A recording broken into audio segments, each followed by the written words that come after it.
What's up, y'all? It's Marcellus Wiley, that dude. Let's talk about the New York City shooting, as the NFL headquarters was the target. CTE may have been the cause, and the effect is the randomness of violence and how it affects all of our peace. Tragic, obviously, what occurred in New York City. And let's just take a deeper dive into this as it affects us all, and let's humanize all those victims and all the families affected. Let's talk through this. More now on that deadly shooting in Midtown that claimed the life of an NYPD officer and 3 others. We're learning more about the gunman and a possible motive for the attack. Christina Fan joins us live from the scene. And Christina, what can you tell us?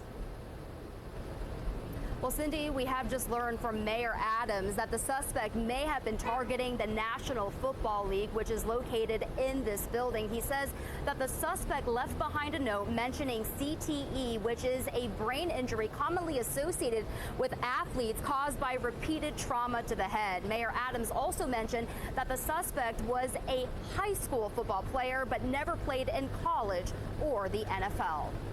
Confusion, shock, and horror in Midtown Manhattan as officers in tactical gear swarmed 345 Park Avenue during Monday's evening rush around 6:30.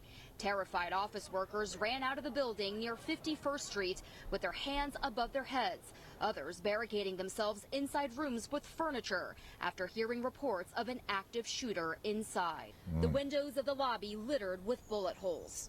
I heard all these loud bangs, no idea what it was. I turned around, all these people were like running. This man, too shaken to show his face on camera, was on the 15th floor.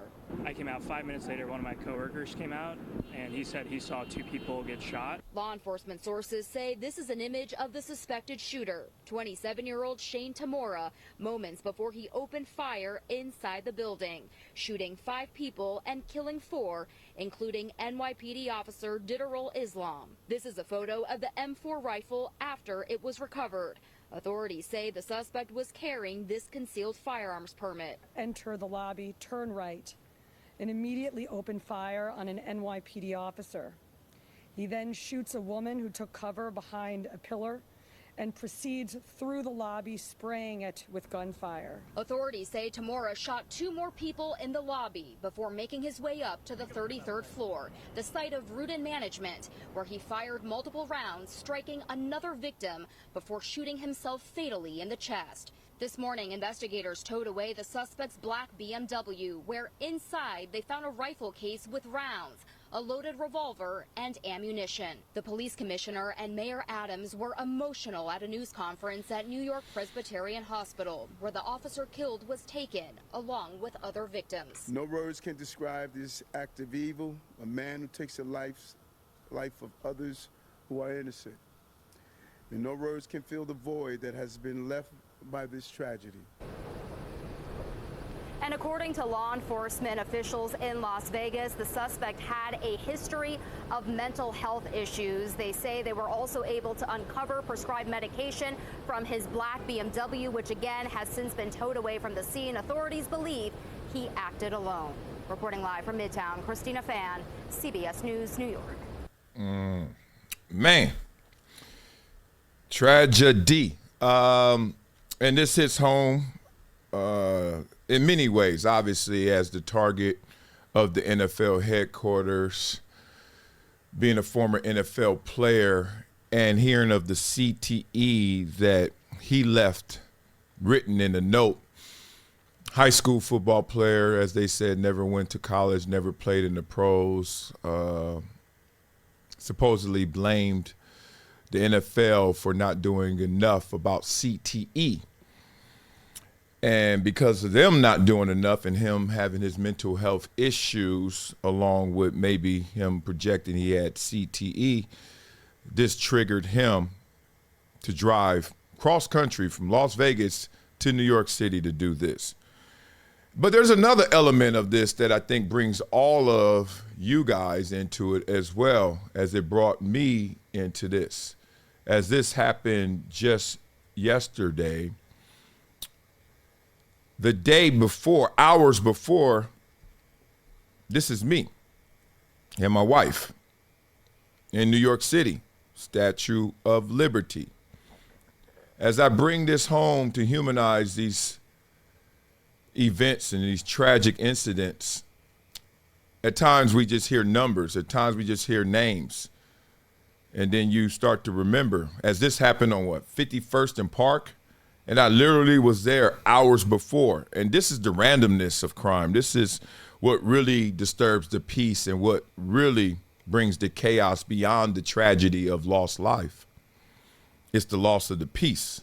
As this is I taking a picture of my family, wife,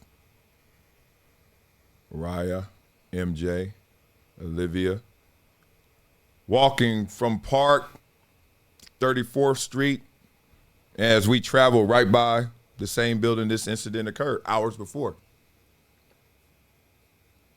All right, so let's talk. And obviously, you know me, that really hits home with me. My NFL experience, the toughest thing is every single day it seems like I walk into a situation where the conversation goes to one or two things. One, should my son play football, tackle or flag? A lot of conversations about that. But it's really just a pathway to the deeper conversation of the effects of playing football, CTE, head trauma, etc. A lot of families, a lot of parents, as we're holding our skills camp coming up, and people always want to talk about the pain of football. And I've lost teammates, I've lost friends in the game of football. And obviously from CTE, Junior Seau is someone everyone knows. And I hold steadfast in saying this: I wouldn't trade any of my experiences for the world. Football gave me much more than I gave football, and I try to give football my all. But I will say this, because no one knows they have CTE until obviously they've passed away, they're dead. I will say this from everyone I know that has dealt with some of the transitional issues that come from playing football or doing any endeavor. Your life circumstances post-retirement is the greatest trigger of them all. Whatever you're going through, whatever you plan to go through, whatever you forecast the next day to be, doesn't get talked about enough, doesn't get addressed enough.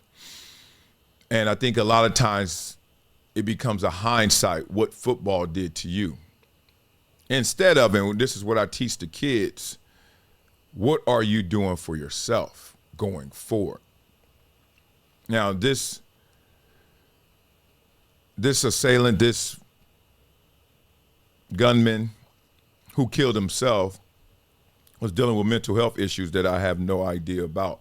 But just explicitly talking about the CTE, to all those who have played the game of football, whatever level, and those who want to play the game of football. Don't be a football player.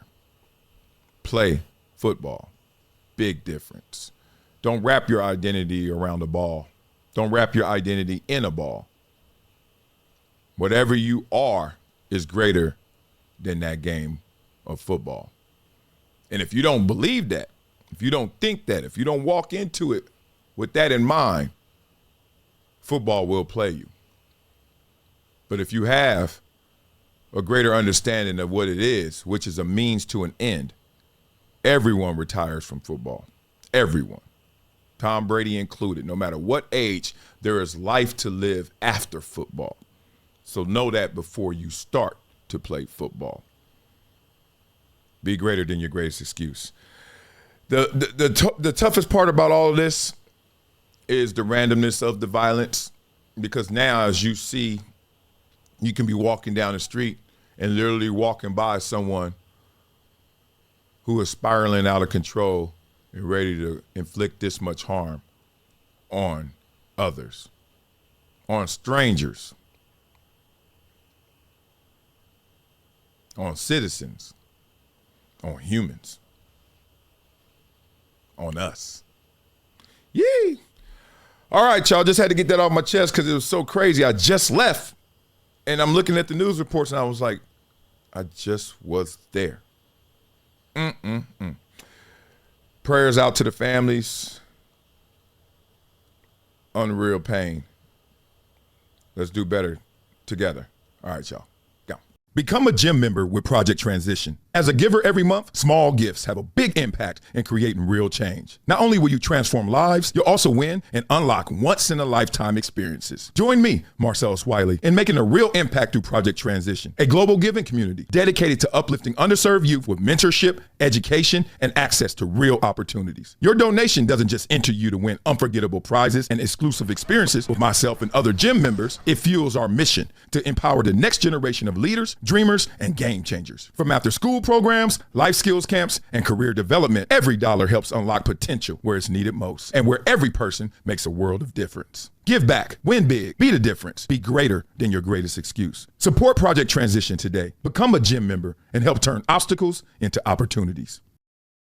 This is Marcellus Wiley with an urgent message for anyone struggling with over $10,000 in credit card debt. Here's what you need to do right now. Visit pt.monitordebt.com. They've helped thousands reduce what they owe by dealing directly with creditors, cutting balances by 30, 40, even 50%. This isn't a loan. This is a proven debt settlement program where you make affordable monthly deposits while they do the heavy lifting. Many clients become debt-free in 24 to 48 months. Don't wait another day drowning in interest. Call 866-204-0071 or visit pt.monitordebt.com. Your financial freedom is waiting. It's just one phone call away.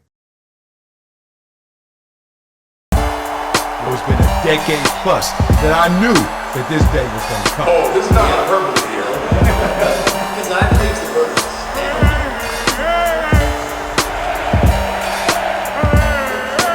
Time to hydrate. Hydration's the situation, so